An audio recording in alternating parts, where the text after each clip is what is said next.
Welcome everybody, and now we have a special guest from UK, Danny Cox. Welcome. Thank you. You are the main organizer in this Scandinavian tour. Tell something about your targets and dreams about this Scandinavian tour. Well, ultimately, the ultimate dream has to be to find a world champion from Scandinavia. I mean, how good would that be?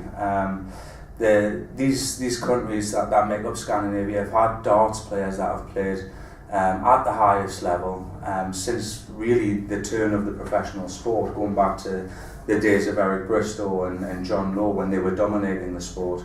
There was always members of Scandinavian countries who were playing in the embassy at that time. Mm-hmm. Now, obviously, what we're trying to do here, and our ultimate goal is to breed the champions of tomorrow, attract the youth into the sport, and try and emulate the success of the sport in the UK and now what's happening in parts of Europe, especially in Germany.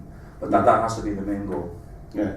Do you see the potential for that in Scandinavia? There's undoubted potential, yeah. I mean, we've just finished our first season in Scandinavia.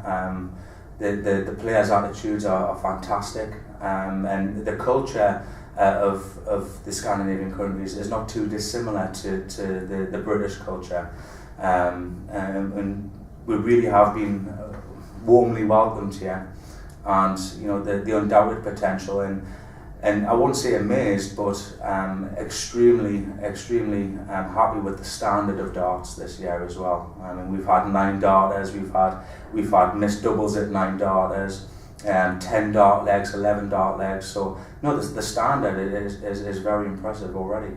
Yeah, maybe the problem is then the other market, how to market in general public. Well, that's right, and the PDC, who of course are our benefactors at the SDC and who are backing this tour, we can do so much within the SDC behind the scenes at trying to promote, which in essence is pretty much a brand new professional sport to a lot of people in Scandinavia. And we have to fight on 2 fronts. We have to fight on the fronts of persuading the existing darting community that the SDC tour is really darts for darts players of all abilities, and for people to benchmark their own abilities against the top players in Scandinavia and improve their own games. But we also have to try and tap into the psyche of the youth and the sports fans in Scandinavia, who will see darts as an exciting, fresh sport to watch and enjoy, and in turn start playing. So we have our work cut out, but with the help of our existing playing members, and with the help of the PDC, and with the help of our team at the SDC, that we're certainly going to give it the best go we can. Yeah. Last but not least, what is your message to the player who thinks that should I go or should I not go to next season's tour? Is Magnus Carlsen or Per Lausen or Jarkko, are they too good for me? What is your message for them? Well, my message for them would be maybe at the moment, they may be too good, but that gulf in class is never going to be brought closer together unless the players that are playing across clubs in Scandinavia play on a regular basis on a competitive level.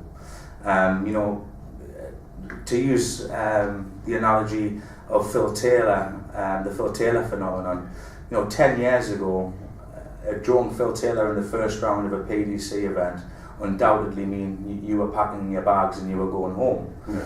Now, Phil Taylor set the standard, which is now pretty much across the board in UK darts and part of European darts. And because of the high standard Phil set, other players put in more practice.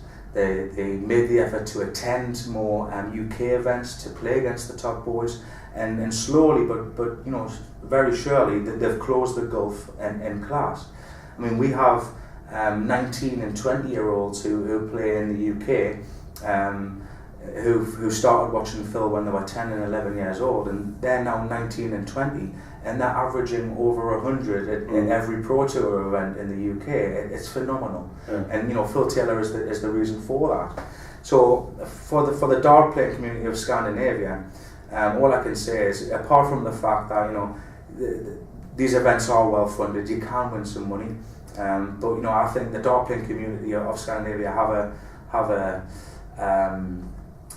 they need to, how can I put it, they have an obligation to the youth of Scandinavia to try and develop this game, and then the 11 and 12 year olds watching them play can be the future world champions. And the darting community who feel that they aren't good enough to play in these events, well, you never will be good enough until you start coming and you start playing in these kind of environments against these kind of players. I mean, we're not asking huge entry fees, and more than anything, which people shouldn't forget, it's also a fun weekend where you can come and spend with your friends and enjoy the weekend. So it's not all about winning in the sense that I've entered, I'll be very disappointed if I don't win. Put the work in, put the effort in, and it's the same as any walk of life. You'll reap the rewards in the end. Thank you. I want to thank you about this interview, but most of all I want to thank you what you have done this year for Scandinavian darts, because in my mind Scandinavian Tour is one of the best things has happened so far in Scandinavian darts, and I'm really looking forward to the 2013 season, how it will go. Thank you. Thank you very much. Thank you.